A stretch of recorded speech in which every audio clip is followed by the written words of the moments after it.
Bonsoir à tous. D'abord, je voulais remercier Frédéric pour cette occasion qui m'est donnée de parler de ce métier et d'une vision peut-être un petit peu à contre-courant de ce qui va se dire ce soir. J'ai été invité donc à intervenir et j'ai essayé de voir, de par mon expérience, comment je pouvais m'insérer entre les deux personnalités de ce soir, qui sont Guy Tapie et Jean-Paul Viguier, et avec ce parcours qui est le mien, entouré de professionnels, comment je pouvais apporter une vision. Et j'ai tout de suite rebondi sur la question portée, qui est celle de comment faire battre le cœur des villes.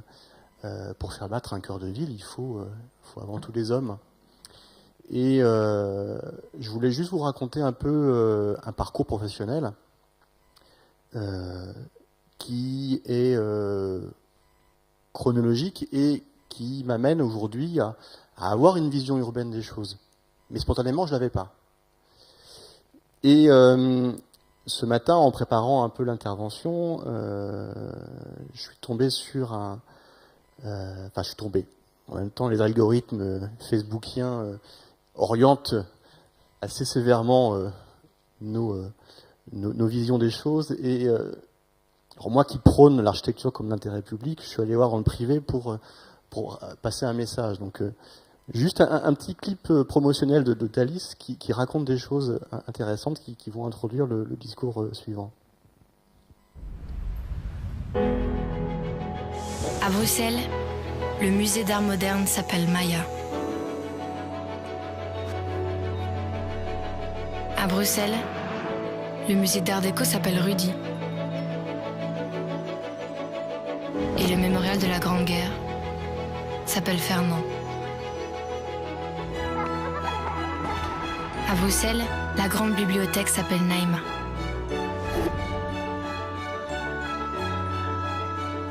Et Alex, c'est l'Opéra National. Parce qu'à Bruxelles, les vrais monuments, ce sont les gens.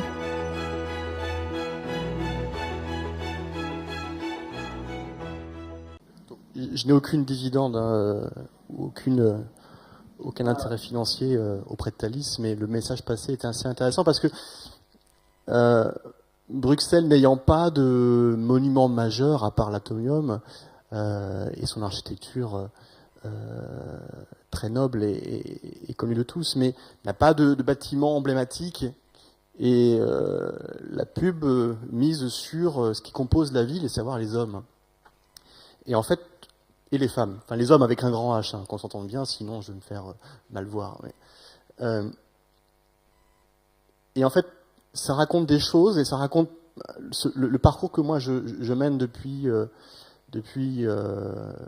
12 ans maintenant que je suis diplômé architecte. Et je voudrais raconter tout cela. Non, je ne suis pas encore très agréable. Donc ce parcours de vie, il commence par une agence très rapidement montée à Alençon. Je suis architecte. J'ai pas l'expérience de grandes agences. J'ai pas une expérience multiple. Mon CV est relativement court. Il tient sur une page, voire à A5 si on veut. Mais le hasard fait les choses et je me suis arrêté à Alençon pour des raisons personnelles. Et très vite, je me suis dit, mais puisque je suis là, autant y aller, autant essayer d'apprendre ce métier en ayant les pieds dedans. Et donc, tout de suite, j'ai voulu quand même trouver un local qui s'ouvre et s'articule avec la ville. Donc j'ai cherché un bâtiment vitrine. Et vous voyez deux noms sur cette vitrine. J'ai partagé les locaux d'un architecte qui réfléchissait à terminer sa carrière, et donc j'ai partagé ces locaux pendant quelques années. Mais cette vitrine, elle elle peut paraître comme ça anodine, mais en même temps, elle créait le dialogue avec la ville. Elle rythmait mon quotidien. Et je pense que c'est cette vitrine aussi qui m'a permis aussi de rentrer aussi en lien avec les élus. Parce que mine de rien, ça crée une visibilité importante. Voilà. Je parle très rapidement d'un premier projet, la première commande publique de ma courte carrière, maison d'activité à la ville de Flers. Alors pourquoi ce projet-là? C'est un projet modeste, mais première commande publique que j'obtiens quasiment 8-9 mois après m'être installé. Et la demande, c'était une ancienne école primaire, un grand bâtiment qui fait 150 mètres de long par 60 mètres de large, un grand plateau au milieu au cœur d'un quartier Saint-Sauveur, un quartier à forte dominante sociale. Cette école-là était là en ruine depuis un petit bout de temps. Elle accueillait depuis récemment une maison de quartier, mais dans des conditions d'accueil assez simples, assez rudimentaires. Et donc la ville de Flers cherchait un projet, un architecte pour redonner une image, faire un signal dans ce quartier qui était un quartier en rue, donc en plein renouvellement urbain. Et donc moi j'ai postulé sans aucune référence, puisque je démarrais. Et c'était une procédure négociée à l'époque. Et j'ai eu la chance de passer un oral. Et je me souviens très bien de l'oral, puisque je suis arrivé avec les jambes flagellant face au maire de Flers, et en leur disant, mais voilà, moi je viens, j'ai pas d'expérience, j'ai pas de référence, par contre j'ai des choses à raconter. Et j'ai eu affaire à un maire qui m'a donné une chance et qui a écouté mon discours. Et je pense que c'est la simplicité des choses, la spontanéité du discours qui a fait que j'ai gagné le projet. Et parce que j'ai raconté une histoire, j'ai raconté cette histoire d'un quartier, certes, à forte dominance sociale, avec un fort taux de chômage, mais Flers, elle s'est construite sur un bassin industriel, avec des traces historiques, l'industrie du coton, l'industrie aussi des épingles. Et cette trace ouvrière, elle existait par des bâtiments encore présents sur le territoire, et bâtiments industriels avec une identité de briques. Voilà. Donc, j'ai ramené le projet sur un contexte local que peut-être on avait oublié un petit peu et que peut-être on avait laissé passer. Voilà. Et je pense que c'est ce qui a intéressé. Et cette première commande publique est arrivée et a abouti à ça. Et puis, chemin faisant,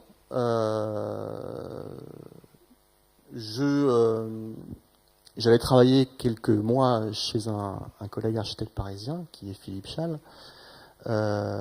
qui est basé sur Paris.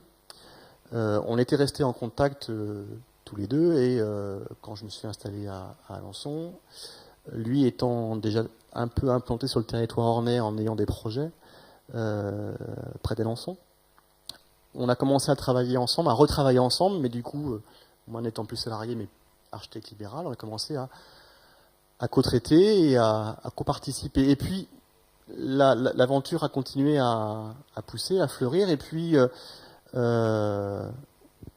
Soun, architecte, est arrivé en 2014 avec ces 4 personnes.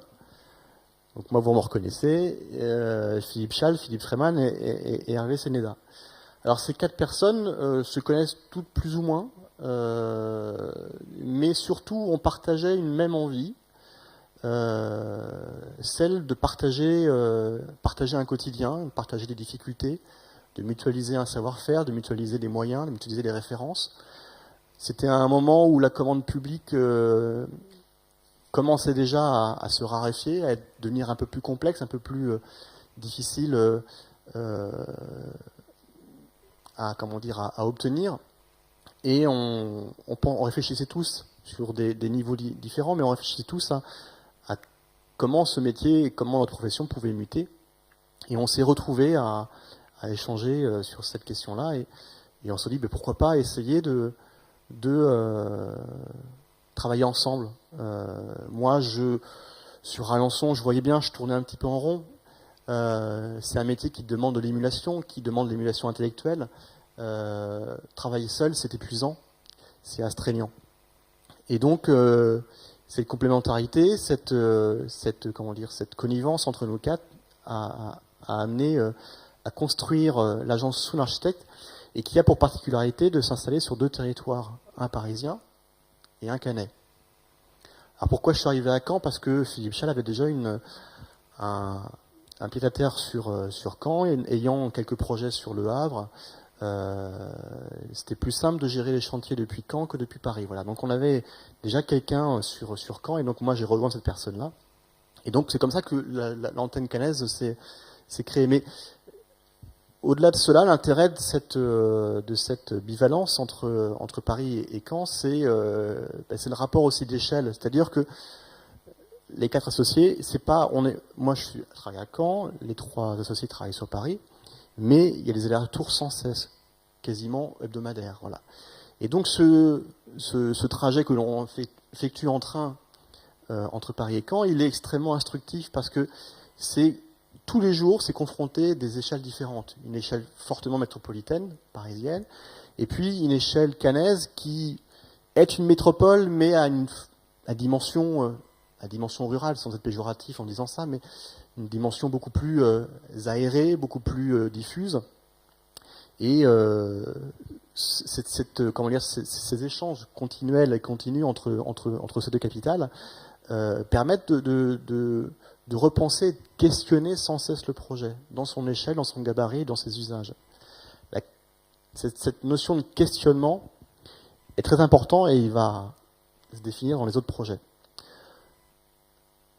J'ai choisi quelques typologies de projets. Le but n'est pas de raconter les projets, mais de raconter un peu les contextes des projets.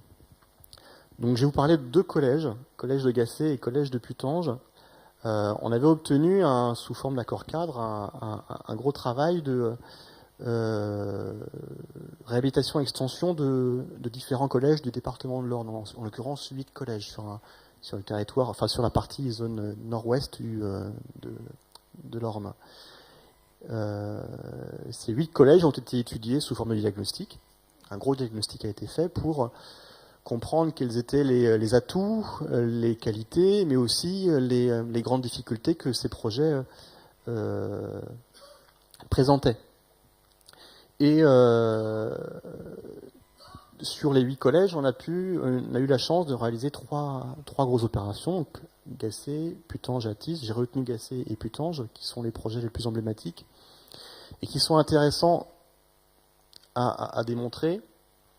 Parce que on a questionné le programme sur chacun de ces projets-là, et notamment la question du mutualisation des services. Qu'est-ce que ça veut dire de pérenniser un équipement public comme celui d'un collège sur un territoire rural? Gacé et Putange étant des zones très rurales, le département de l'Orne en général en son ensemble est un département rural. Qu'est-ce que ça veut dire que d'implanter un édifice, que d'investir des millions, puisqu'on parle quand même de projets de 5 à 6 millions à chaque fois, sur les territoires, des bâtiments qui vivent sur 8 à 9 mois de l'année, sur 5 jours par semaine, dans lequel on va investir de l'argent pour les réhabiliter thermiquement, mais aussi pour recréer des espaces de lieux communs, à savoir des cuisines.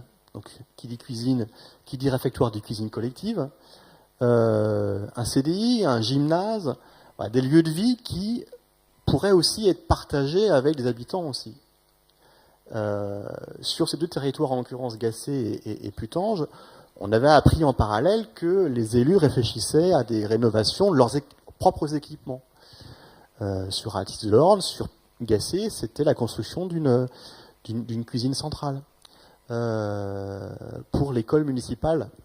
Sur Athis, en l'occurrence, l'école municipale, elle est en face de la cour, à 100 mètres. Et nous, on était en train de dessiner une cuisine centrale pour un collège. Donc on a interpellé le conseil départemental en disant, mais est-ce qu'on ne pourrait pas faire participer à la discussion programmatique les élus, leur parler de ce qui est en train de se mettre en place, c'est de voir comment on pourrait envisager que les équipements que l'on est en train de construire peuvent servir aussi à une utilisation extérieure. Et c'est comme ça qu'en fait ces projets se sont créés. Le conseil départemental et les élus nous ont suivis sur cette voie-là. Et donc sur ces 2 collèges, on a, outre le fait de redonner une image contemporaine à ces bâtiments, là vous pouvez voir sur le collège de Gacé, là vous avez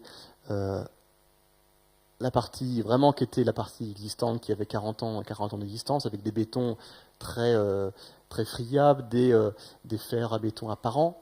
Clairement, il y avait un gros travail d'identité et d'image à refaire. Mais au-delà de ça, il fallait construire du programme neuf. Et donc, les communes de Gacé et Putange ont investi, ont mis de leur poche, ont mutualisé des financements avec le département pour participer à la construction de ces équipements qui servent à leur commune. Donc là, c'est l'intérieur du réfectoire. Là, juste une vue rapide de la cour avant et de la cour après. Donc, vous voyez donc quand même le travail assez notable de la identité du bâtiment. Putange, on est sur une même problématique, une même thématique, où là, sur Putange, en plus, on avait ce programme de bibliothèque et CDI qui a été ouverte aux citoyens de Putange, ce qui fait qu'on a aussi créé un équipement public qui se veut être sécurisé, parce que ce sont des enfants, et qui est devenu un équipement public ouvert à un public extérieur. Voilà. Donc c'est aussi ça, la compréhension d'un territoire, c'est aussi comprendre les enjeux financiers, comprendre les enjeux sociétaux, les mutations des territoires, et voir comment, au travers d'un projet architectural, on peut repenser le cœur d'une ville, ou d'une petite ville en l'occurrence. Voilà. Un autre projet, une autre typologie de projet sur lequel on a aussi interrogé le programme de manière assez conséquente. Là, on se trouve sur Alençon, un groupe scolaire du Point du Jour. Je vous ai mis le projet, la photo du bâtiment existant. Un peu comme Flair, on est sur un grand bâtiment qui fait 100 mètres de long, qui fait 20 mètres de large. On est sur 3 niveaux, plus des combles. On est sur un cœur pareil de logements sociaux, avec un fort taux de chômage. Alençon, ville ouvrière, Moulinex disparaît, 600 emplois qui disparaissent. Des gens qui se trouvent isolés, et puis un bassin d'emploi qui se meurt petit à petit. Donc Courteil, c'est un quartier qui n'a pas bougé depuis 40 ans, à l'époque. Le groupe scolaire était la première pierre posée pour réinsuffler une vitalité, réinsuffler une nouvelle vision du territoire, et ramener un peu les focus et la lumière sur cette zone-là, pour redonner envie aussi aux gens de vivre ce territoire-là, tout simplement. Parce que pour avoir arpenté, moi ayant vécu sur Alençon, connaissant un peu cette partie de la ville, les gens se sont vraiment sentis isolés des années, parce que mal considérés, peu d'équipements publics, des transports de bus qui passaient avec très peu d'arrêts, une place du Point du Jour peu organisée. Donc voilà, très clairement, la municipalité qui venait d'être mise en place avait misé sur ce quartier-là pour repenser la ville d'Alençon au XXIe siècle. Groupe scolaire d'Alençon, donc voilà, c'est grande barre. Et le projet initial, c'était une réhabilitation thermique. Donc c'était mettre une grosse couverture sur ce bâtiment-là. Voilà. Et nous, en phase négociation, quand on met le programme, donc programme groupe scolaire, donc c'est primaire et élémentaire, quand on met le programme, on se rend compte qu'on occupe 60% de la surface des plateaux. Il nous reste 40%. Donc nous, on interroge à l'oral, on interroge les élus en disant, mais on va investir de l'argent, quasiment plus de 6 millions, on va recouvrir le bâtiment d'une grosse couche épaisse pour rendre ce bâtiment performant, mais on a un bâtiment qui va être à 60% occupé, dans des conditions dont on connaît l'histoire, puisqu'une école, c'est comme pour un collège, c'est 5 jours par semaine, 8 mois dans l'année. Est-ce que ça vaut la peine de penser le projet comme ça? Et nous, on est sorti un peu du programme, on a un peu dézoomé, même beaucoup dézoomé le programme, on a regardé un petit peu au-delà ce que ce bâtiment créait ou se positionnait dans ce quartier-là. On s'est rendu compte que ce bâtiment était à la jonction entre une crèche qui était en cours de construction, un collège qui était à proximité, que derrière ce bâtiment, il y avait un magnifique cœur d'îlot, non pas minéral, mais justement végétal, inexploité, au rez-de-chaussée d'immeubles gérés par des bailleurs sociaux. Et on a proposé à l'oral de reconfigurer totalement le projet, dans l'enveloppe qui était allouée au projet, de casser le projet en deux, de conserver uniquement la partie qui pourrait accueillir le programme du groupe scolaire, et de laisser tous les 40% restants comme une surface foncière vacante pour une réflexion ultérieure. Et c'est comme ça qu'on a gagné le projet. Parce que dans ce redécoupage du programme, et dans le redécoupage aussi du bâtiment dans son entité physique, on créait des transparences, on créait des ouvertures, on ouvrait le cœur d'îlot que les gens découvraient, comme par hasard. Et puis, en œuvrant pour avoir, là aujourd'hui, l'accès de l'école se faisait par cette route qui est assez dangereuse, parce que c'est une grande ligne droite, les gens ici filent comme des fous. On proposait de rentrer au nord, à l'arrière du bâtiment, et pour liaisonner via l'espace public, via une liaison piétonne, le collège, le groupe scolaire et la crèche. Et à l'oral, je me souviens qu'un des élus nous a dit « Mais vous y croyez à ce que vous faites ?» On a dit « Oui, on y croit et on va y aller. » C'est comme ça qu'on a obtenu le projet. Donc je vous montre quelques images du projet de la réhabilitation. Là où, comme vous pouvez voir, on a étêté le bâtiment sur un niveau, plus les combles. On avait supprimé, donc on a créé une grosse partie libre. À droite, on ne voit pas, mais c'est la partie vacante du bâtiment. Et là, on consacre le projet dans cet espace-là. Et c'est devenu ça. Je reviens rapidement en arrière. De ça, on est arrivé à ça. Et là aussi,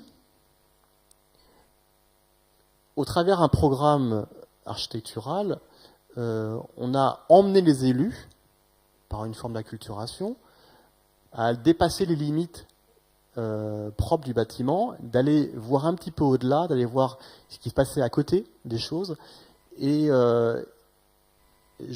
sans complaisance, mais on a été remercié de cela à la fin de ce projet-là, parce que les élus ont compris l'enjeu d'implanter, de réhabiliter un bâtiment public comme celui-ci sur un quartier comme celui de Courteil. Un dernier exemple de projet, qui lui est beaucoup plus récent, des logements à Cherbourg, avec un bailleur du Cotentin. Là, on est sur un cœur historique, celui de Cherbourg. On est sur une artère, l'artère ici, la vieille tour, la tour carrée, qui est une artère historique puisqu'elle date du Moyen-Âge. On est sur un tissu très dense. Et là, on est sur une programmation, sur un programme qui est porté par la mairie, certes par un bailleur, mais avant tout par la mairie, où là, on a affaire à une municipalité qui cherche pleinement à arrêter de penser la ville dans son périurbain, et justement de réfléchir à contenir le périurbain et à rééquilibrer les choses en redensifiant les centres-villes. Donc on est sur une politique de soustraction ou de revalorisation de dents creuses. Ils sont même sur une politique aussi de préemption de certaines parcelles pour ramener soit du logement, soit de l'activité économique. D'autant plus que Cherbourg, aujourd'hui, est sur un renouveau économique. Elle jouit pleinement de sa connaissance technique via l'Arsenal. Aujourd'hui, elle travaille beaucoup sur l'éolien. Ils viennent d'inaugurer une grosse usine qui fabrique des pales qui font plus de 100 mètres de long. J'imagine, vous voyez un peu la technologie qu'ils possèdent. Ils sont en train la ville de Cherbourg, via l'État français, a remporté la construction de 40 sous-marins pour l'Australie. Donc la production intellectuelle reste à Cherbourg, la production se fera en Australie, mais il ramène des familles australiennes qui ont participé à la construction de ces sous-marins sur Cherbourg. Donc ça veut dire, voilà, il y a une nouvelle économie qui est en train de s'insuffler sur cette ville, et Cherbourg, du coup, veut en jouer, veut en profiter pleinement pour repenser son tissu urbain et chercher cette petite dent creuse pour apporter un peu de modernité, de contemporanéité, et stopper un petit peu cette fuite en avant au-delà des limites. Alors pourquoi je vous parle de ce projet-là? Parce que ce projet-là a été l'occasion aussi de penser ce qu'est la ville, ce qu'est l'histoire de la ville, et ce qui constitue aussi le bâti d'une ville. Cherbourg, forte dominante de granit, et au-delà de l'expression urbanistique du projet, c'est aussi l'occasion de voir comment on peut s'insérer dans un tissu comme celui-ci, très marqué, en allant chercher un matériau local, avec des gens qui ont un savoir-faire, avec des gens qui développent, qui continuent à exploiter des carrières. Donc là, en l'occurrence, c'est la carrière de granit de Saint-Michel-Montjoie qui se trouve au sud de la Manche. C'est l'occasion rêvée de parler de circuit court, pour le coup, un mot qui est un peu galvaudé aujourd'hui, qui est utilisé à toutes les sauces, mais là, pour le coup, il a un vrai sens, une vraie fonction.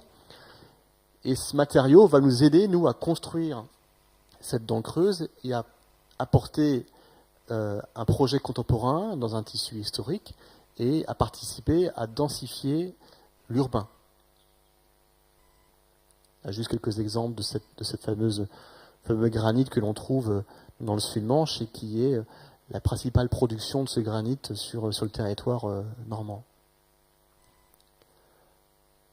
Et enfin, dernier projet, qui là est un projet plutôt urbain, même très urbain, puisqu'on est sur un aménagement de quartier, la définition d'un plan guide près de Vire, au pied de Vire, aux portes de Vire, sur la partie est de Vire.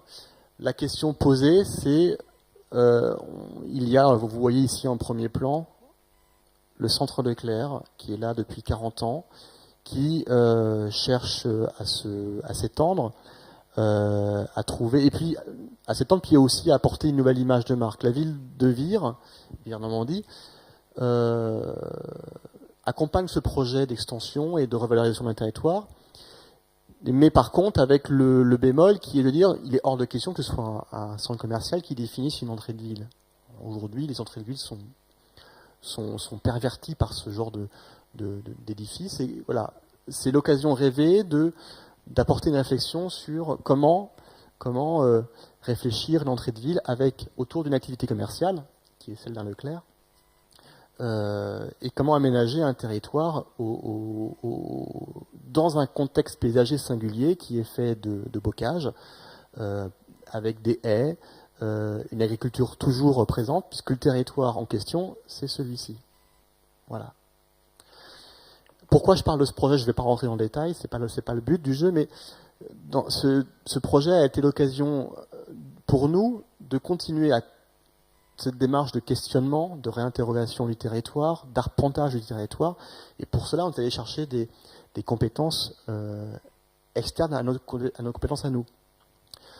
On a sollicité des gens comme Pierre Janin, qui est un jeune architecte qui travaille beaucoup sur la question de l'agricole, et qui nous a apporté cette notion, vraiment sa compétence, sa connaissance du territoire agricole, voir comment on peut faire vivre un territoire sans le stériliser, sans le mettre en jachère définitivement, le temps de construction du territoire. Et donc, il nous a apporté sa connaissance, voir comment, sur le temps d'un projet, un territoire agricole peut continuer à vivre, sous forme de baux amphithéotiques, etc., etc. On s'est aussi adjoint les compétences de paysagistes, l'agence Fort, paysagiste à Paris, qui travaille beaucoup avec Philippe Prost, et de cette équipe plurielle, on a eu un vrai travail de fond et un travail extrêmement nourrissant et enrichissant avec les élus. On les a emmenés sur des territoires extérieurs, sur Avranches, sur la baie du Mont-Saint-Michel, pour leur montrer des espaces publics, comment on pouvait gérer l'espace public sans qu'on minéralise tout, sans qu'on conditionne tout autour d'un acteur économique majeur, et pour obtenir un plan guide et pour obtenir un schéma global qui est celui-ci. L'emprise d'un centre Leclerc contenu et inséré, mais surtout contenu autour d'un paysage agricole, avec un travail aussi de bandes paysagères sous forme de serres agricoles, du logement ici pour aussi participer aussi à l'extension urbaine de la ville. Mais voilà, on a réussi dans cet arpentage, dans cette discussion avec les élus, dans cette acculturation, et aussi en accompagnement, parce que l'acteur Leclerc était aussi un acteur très, très fort, déterminant. Il aurait très bien pu nous dire, nous on n'accepte pas les conditions, et on laisse tomber, on reste là où on est. Ils ont été aussi moteurs, ils ont accepté de jouer le jeu, et on a réussi à obtenir un plan guide d'une qualité, je pense, intéressante, et qui a défendu la question du paysage. Voilà. Le parcours dont je vous parle, après, il s'étend au-delà du cadre professionnel. J'ai eu l'occasion, mais il a aussi sens par rapport à tout ce que j'ai dit avant. Je vois le temps qui dépasse, il faut que j'accélère un petit peu. J'ai eu l'occasion de travailler pour Europan. Alors Europan, je ne sais pas si les gens connaissent un petit peu ce concours, c'est un concours européen. Europan, c'est une association européenne qui est portée par les ministères, en l'occurrence en France par le ministère de la Cohésion des Territoires et puis le ministère de la Culture. C'est un concours qui est adressé aux jeunes architectes, qui a lieu tous les 2 ans autour de thématiques particulières. Et là, en l'occurrence, c'était le concours Europan 14 qui s'est déroulé en 2017 sous la thématique ville productive. Et dans ces concours Europan, certaines villes peuvent porter candidate parce qu'elles ont un territoire en friche, sur lequel elles estiment qu'il y a une exploration potentielle intellectuelle, prospective, à développer. Et Évreux s'est porté candidate et a été retenu par Europan pour participer à ce concours-là. Et moi j'ai pu participer à la définition du programme du concours sur Évreux en tant qu'expert. Un grand mot pour moi, mais cette expertise, elle avait pour but, et surtout l'intérêt, qu'elle réunit tous les acteurs du territoire autour d'une problématique portée par le concours. Donc on s'est retrouvés, donc moi en tant qu'architecte, praticien, avec le CAUE, les services techniques de la ville d'Évreux, les politiques, le maire d'Évreux, évidemment, et on a travaillé ensemble, main dans la main, pour définir d'abord quel territoire cibler sur Évreux pour réfléchir à cette notion de ville productive, avec quels moyens et quels objectifs. Et ce travail d'expertise était extrêmement riche parce que voilà, un projet, il ne se construit pas seul dans son coin. On pourra critiquer le travail de la programmiste dans un second temps, mais moi je crois foncièrement et fondamentalement à l'idée que on doit tous s'écouter et tous participer à la co-construction du territoire. Donc Évreux étant un territoire assez intéressant puisqu'on est sur une architecture moyenâgeuse, Renaissance, et puis aussi une ville comme Caen qui a subi lourdement les bombardements et une ville qui a été pour beaucoup bombardée. Et dans le cadre de ce concours, il a été choisi de travailler sur une artère importante qui part de la gare et qui remonte jusqu'à l'université. Et en fait, le point d'accroche du concours européen sur Évreux, c'était la gare. La gare qui était un bâtiment qui a été construit en 1894, qui indiquait l'entrée de ville d'Évreux à l'époque, et qui est devenu, par défaut, avec l'extension urbaine d'Évreux dans les années 50 après-guerre, qui est devenu une fracture, et qui a scindé le territoire hébroïcien entre la partie sud et la partie nord. Et donc, cet axe ici était intéressant parce que il relie en fait toutes les histoires de la ville d'Évreux. Le berceau historique, le bassin hydraulique qui est marqué par l'Iton, des parcs les espaces publics qui viennent s'accrocher, se greffer à cet axe-là, l'université qui se trouve ici avec les antennes de droit de la fac de Rouen, et cet axe-là qui marque aussi des allers-retours quotidiens pour les travailleurs, pour les universitaires, pour les étudiants. Voilà, donc c'était un axe important, et tout cela est sorti de terre parce qu'on avait une expertise du CAUE, une expertise des élus, et puis une expertise qui était la mienne, de quelqu'un complètement inconnu sur ce territoire-là. Donc là, juste, on vous montre un peu les équipes qui viennent à arpenter le territoire avant d'apporter leur réponse. Et là, je vous montrerai rapidement quelques planches des 3 projets mentionnés qui apportent des solutions de réactivation d'économie en cœur de ville, sur, je demande, quelques dents creuses. On peut prendre par exemple cet exemple-là. Là, on est sur l'artère qui a été complètement reconstruite après-guerre, qui cache des cœurs d'îlots magnifiques, inconnus. Là, l'équipe ici proposait de préempter cette parcelle-là et de créer une transparence pour redécouvrir ce cœur d'îlot et apporter, créer un espace public autour de buvettes, autour de cafés et autres activités artisanales. Voilà. C'est des exemples tout simples, mais qui participent à apporter de l'eau au moulin à des élus qui sont clairement dans un positionnement de comment penser la ville du XXIe siècle, et justement d'arrêter cet étalage urbain et sur Évreux qui est assez important.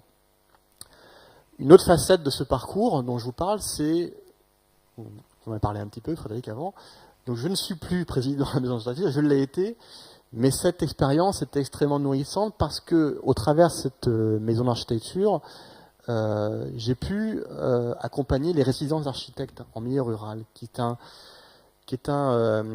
projet initié par la DRAC en 2010 et qui est un dispositif pilote au niveau national, qui est un projet culturel et pédagogique qui crée les conditions de rencontre entre des jeunes professionnels, des jeunes architectes, et les populations sur les territoires. Et l'objectif de ces résidences, c'est de questionner le territoire, de révéler aux habitants et aussi aux élus et aux usagers ce territoire qu'ils vivent, qu'ils habitent au quotidien et qu'ils peuvent avoir tendance à oublier, voire à subir. Et c'est aussi, ces résidences qui s'organisent sur 6 semaines, c'est aussi un levier de réflexion extrêmement important pour les citoyens, mais aussi pour les élus. Ça fait 8 ans que ces résidences sont menées. Chaque année, c'est deux communes qui se portent, comment dire, comme étant lieu d'expérimentation. Et sous forme d'arpentage aussi, d'expérimentation, soit sous forme plastique, soit sous forme de création extrêmement locale. Ces jeunes architectes emmènent avec eux une population, souvent ignorante des enjeux architecturaux et urbains, mais ils les amènent à vivre leur territoire de manière assez particulière. Et depuis 8 ans, on voit bien, les résidences sont de plus en plus sollicitées. Elles font aussi maintenant des petits en dehors, puisque la Corse maintenant fait des résidences. En Haute-Normandie, les résidences existent. Elles se font maintenant aussi en Pays de la Loire.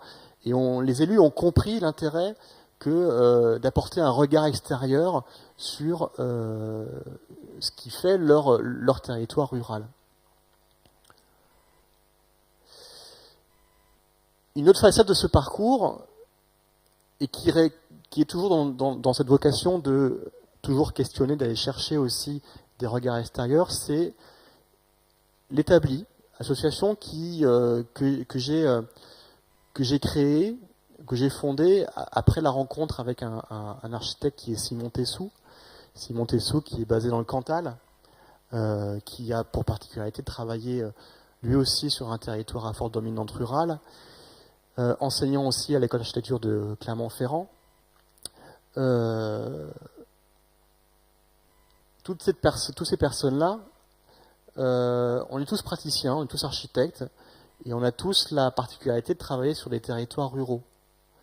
Et l'établi, en fait, s'est construit sous forme de connivence parce qu'on partage les mêmes problématiques, on partage des mêmes soucis, et surtout l'envie aussi, avec l'envie à chaque fois de considérer le territoire rural avec ses difficultés, ses contraintes économiques, la question aussi la désertification des territoires ruraux.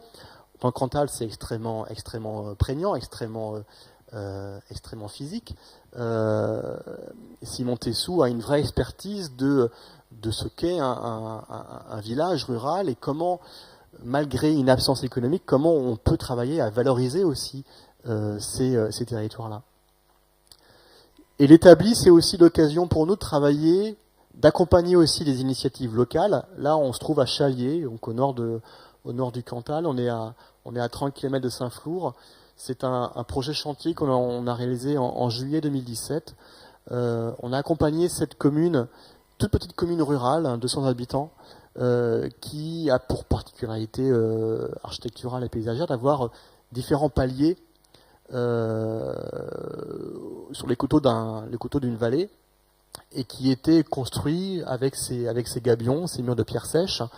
Et puis l'agriculture ayant disparu depuis des années, ces murs commencé à s'effondrer, et la commune a commencé à se réimpliquer, à se réinvestir dans cette perspective-là, et donc on a voulu les aider à accompagner sur cette dynamique-là. Ce projet-là aussi, PEM, donc c'est aussi l'établi qui va aussi à la rencontre d'initiatives et de projets extérieurs. La PEM, c'est le village de Bernard Quirault. Bernard Quirault, Grand Prix d'architecture, équerre d'argent il y a 2 ans. Bernard Quirault, qui est ancien parisien, qui s'est installé dans le Doubs, à PEM, et qui, dans son village, a créé cette association Avenir Radieux. Depuis 4 ans, il organise ce séminaire qui accueille des jeunes étudiants pour travailler sur comment, à partir d'un matériau, en l'occurrence la pierre, la tuile, comment on peut réinventer sur un territoire patrimonial la ville contemporaine. C'était aussi une rencontre intéressante et qui nourrit aussi qui nourrit tout ça. Cette phrase-là, elle conclut mon intervention. Pourquoi je raconte tout ça, c'est aussi parce que la ville, elle se construit avec les habitants, et c'est avec l'arpentage, avec l'écoute, avec la rencontre que l'on construit la ville de demain, et surtout que l'on conçoit l'espace public. Parce que l'espace public ne peut pas vivre sans cette activité-là, cette vie-là. J'arrête, parce qu'il a fait 39 minutes que je parle, et je pense qu'il est temps que j'arrête.